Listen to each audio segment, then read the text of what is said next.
भारत पर अरब आक्रमण की कहानी 8वीं सदी से शुरू होती है।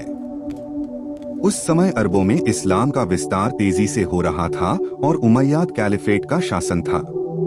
अरब व्यापारी पहले से ही भारत के पश्चिमी तट पर व्यापार करते थे, लेकिन राजनीतिक आक्रमण 712 ईस्वी में हुआ। कहा जाता है कि सिंध के पास कुछ समुद्री लुटेरों ने अरब जहाजों को लूट लिया, जिनमें खलीफा के लोग और कीमती सामान था।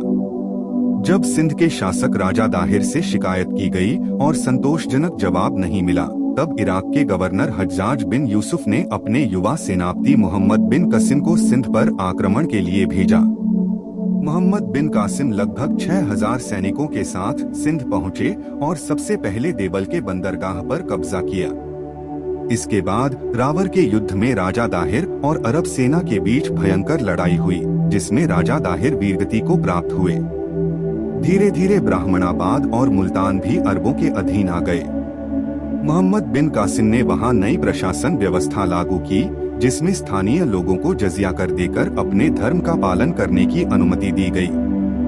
हालांकि कुछ समय बाद राजनीतिक बदलाव के कारण मोहम्मद बिन कासिम को वापस बुला लिया गया और उनकी मृत्यु हो गई।